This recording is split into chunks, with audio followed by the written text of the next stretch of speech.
Hello my dear children, welcome back to English class. आज का हमारा चैप्टर है द फन दे हैड। ये आपकी बी हाइव का चैप्टर नंबर 1 है। इस चैप्टर में मेनली 2 कैरेक्टर्स हैं। एक है टॉमी जो कि 13 साल का लड़का है और उसकी बहन दूसरी है मार्जी जो 11 साल की लड़की है। दोनों बहन भाई अपने घर में ही पढ़ाई करते हैं। फ्यूचर में 150 साल बाद क्या होगा जब बच्चों के पास असली बुक्स नहीं होंगी, रियल बुक्स नहीं होंगी और वो कंप्यूटर से पढ़ाई करेंगे तो होगा क्या। तो this story is set in future. ये स्टोरी जो है फ्यूचर में सेट की गई है, जहाँ पर ये बताया गया है कि बच्चों के पास जब ट्रेडिशनल बुक्स नहीं होंगी तो वो कैसा फील करेंगे। अगर वो ट्रेडिशनल बुक को देखेंगे तब उन्हें कैसा महसूस होगा। एक दिन टॉमी और मार्जी दोनों ही जो बहन भाई हैं, एक छोटी लड़की है, in the story makes a diary entry. वो डायरी एंट्री लिखती है जिसमें डायरी एंट्री में वो लिखती है कि आज मेरे भाई टॉमी को एक रियल बुक मिली है, एक असली वाली किताब मिली है और टॉमी जो कि 13 साल का है उसको वो बुक मिली है। तो और and he has heard from his grandfather, और उस लड़की ने भी और उसके भाई ने भी अपने दादा से सुन रखा था कि हमारे ज़माने में तो किताब हुआ करती थी और हम किताब में से पढ़ा करते थे। जैसे कि तुम अभी बच्चे हो और अब से 150 साल बाद जब तुम दादा दादी बन जाओगे तब अपने पोता पोतियों को बताओगे कि भाई हमारे ज़माने में तो किताब होती थी और हम किताब में से पढ़ते थे। क्योंकि जिस तरीके का माहौल है, अब हम बच्चे कंप्यूटर यूज़ करते हैं, लैपटॉप यूज़ करते हैं, फ़ोन में पढ़ते हैं, तो 150 साल बाद तो बच्चे बुक भूल ही जाएंगे, उन्हें पता ही नहीं होगा कि बुक क्या चीज़ होती है। तो तुम लोग उन्हें बताया करोगे कि हमारे ज़माने में बुक हुआ करती थी और हम उससे पढ़ा करते थे। और वो हैरान हुआ करेंगे और सोचा करेंगे, सरप्राइज़ हुआ करेंगे कि बताओ ऐसी भी बुक होती थी, और वो इसको फ़नी समझेंगे। और तो यही इस चैप्टर में ऑथर ने बताने की कोशिश की है कि तुम्हारा जो स्कूल है वो रियल स्कूल है, रियल बुक्स तुम्हारे पास हैं, रियल टीचर्स तुम्हारे पास हैं। उसकी इम्पोर्टेंस क्या है तुम्हें अभी फील नहीं होता। बाद में जब 150 साल बाद अगर बुक्स ये ख़त्म हो जाएंगी सारी चीज़ें, जिस तरीके से तुम लोग पूरा कंप्यूटर पे डिपेंड हो, तो तुम्हारे बच्चे पोता पोती क्या सोचेंगे। और बस बच्चों को जब वो बुक मिलती है तो बहुत एक्साइटेड हो जाते हैं। टॉमी और मार्जी जो है उसे पढ़ना स्टार्ट कर देते हैं और उसमें जो है find lot of new information, उन्हें काफ़ी सारी इन्फॉर्मेशन मिलती है उसमें।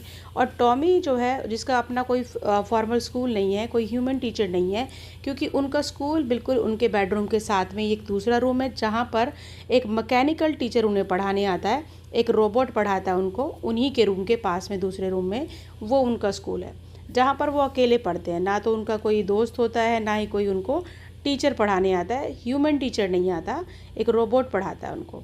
और एक बड़ी सी स्क्रीन होती है और जिस पर वो पढ़ते हैं उसी पर वो होमवर्क डालते हैं उसमें स्लॉट्स में, और उनका कंप्यूटर टीचर जो होता है वो उनको होमवर्क, जो है रोबोट टीचर उनको होमवर्क देता रहता है, असाइनमेंट्स देता रहता है। तो मैकेनिकल टीचर जो है उसकी सेटिंग ऐसी पड़ी होती है कि स्पीड उसकी बड़ी पड़ी होती है, जिसकी वजह से mechanical teacher can be adjusted to fit the mind of the students. मतलब उसको स्पीड बढ़ रही होती है, उसको सेटिंग की जा सकती है, जैसा बच्चों का दिमाग है उसके अकॉर्डिंग उसकी सेटिंग की जा सकती है। लेकिन उसके अंदर कोई फॉल्ट आ जाता है और उसको ठीक करने के लिए मार्जी की मम्मी एक काउंटी इंस्पेक्टर को बुलाती है, क्योंकि मार्जी की परफॉर्मेंस है दिन पे दिन ज्योग्राफी में ख़राब होती जा रही थी। मार्जी दिन पर दिन जो है अच्छी पढ़ाई नहीं कर रही थी, उसकी पढ़ाई ख़राब होती जा रही थी। और तो उसकी मम्मी काउंटी इंस्पेक्टर को बुलाती है। काउंटी इंस्पेक्टर मतलब एक मैकेनिक जो कि रोबोट को ठीक करने के लिए आता है। तो वो उसको ठीक करता है, एडजस्ट कर देता है दोबारा से। फिर मार्जी जो है उसको पता चलता है कि ये तो हमारा टीचर ऐसा बोरिंग सा है, और पुराने ज़माने में तो कितने अच्छे टीचर हुआ करते थे और वो लोग जो है एक ही बिल्डिंग में पढ़ते थे, एक कॉमन बिल्डिंग होती थी, अलग अलग तरह तरह के बच्चे स्कूल में आया करते थे, वो खेला करते थे और आपस में जो है बात किया करते थे, और ह्यूमन टीचर्स होते थे जिनसे वो आप इंटरेक्शन कर पाते थे, फ़ेस टू फेस बात कर पाते थे, अपनी प्रॉब्लम्स को वो सॉल्व कर पाते थे, उनसे पूछ पाते थे, है ना। अब यहाँ तो ये मैकेनिकल टीचर्स को कोई फीलिंग्स नहीं है, कोई इमोशंस नहीं है, तो वो उसे कुछ नहीं बताता। और यही मार्जी सोचती रहती है और वो खो जाती है इस सोच में कि कितने अच्छे स्कूल होते होंगे और उन्हें कितना मज़ा आता होगा। तो इसीलिए इस चैप्टर का जो नाम है द फन दे हैड इसीलिए है कि मार्जी सोचती है और टॉमी भी शायद सोचता है कि वो उनको कितना जो है एंजॉय करते होंगे वो अपने दिनों में अपने स्कूल के अंदर। तो ये इंट्रोडक्शन था जो मैंने आपको बता दिया।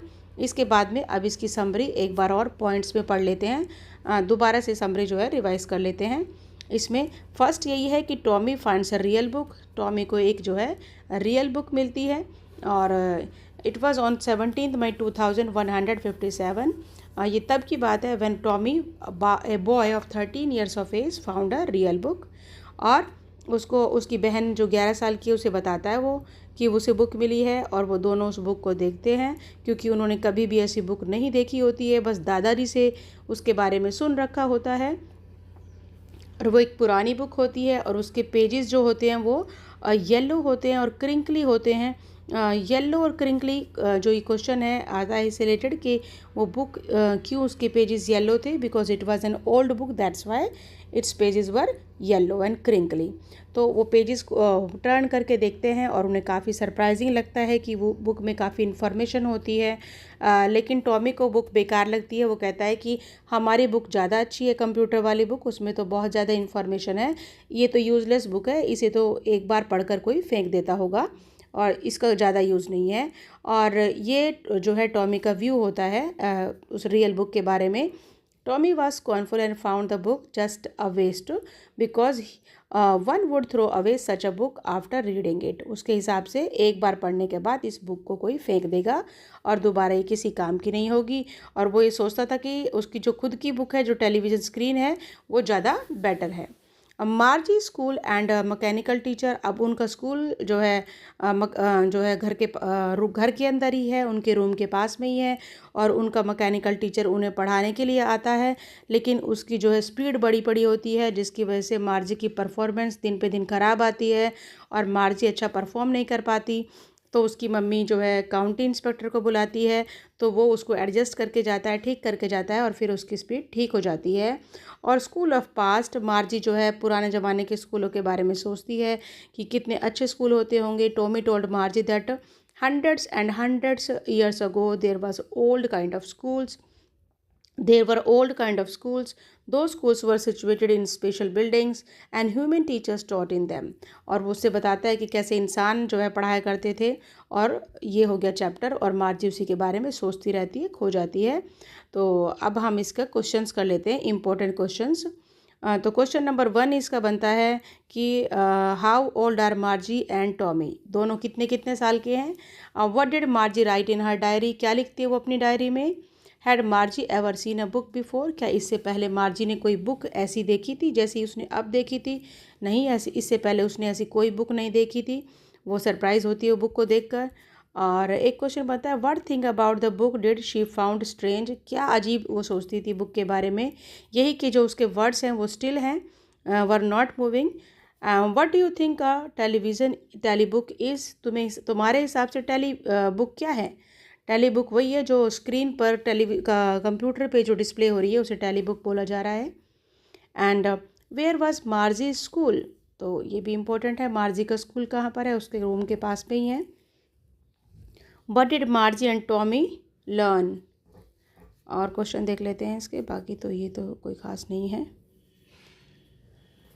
हाँ, yes, this question number 4, why was Margie doing badly in geography and what did the county inspector do to help her। ये इंपॉर्टेंट क्वेश्चन है कि मार्जी क्यों ज्योग्राफी में इतना परफॉर्म अच्छा नहीं कर रही थी, क्योंकि उसकी जो स्पीड थी वो फास्टर थी और काउंटी इंस्पेक्टर उसको ठीक कर देता है। What had once happen to Tommy's teacher, एक बार टॉमी के टीचर के साथ क्या हुआ था। Once the history sector of Tommy's teacher had blanked out completely, एक बार जो उसका हिस्ट्री टीचर था उसका हिस्ट्री सेक्टर था जो टीचर का वो पूरी तरीके से ब्लैंक हो गया था। भाई रियल टीचर तो है नहीं, मशीन है, अगर उसमें कोई ख़राबी आ गई तो वो ढंग से कैसे पढ़ाएगा। Did Margie have regular day and hours for school, how does Tommy describe the old kind of schools and how does he describe the old kind of teachers। So that's it for today। I think these are the important questions which I have given to you. Bye for now. Have a nice day.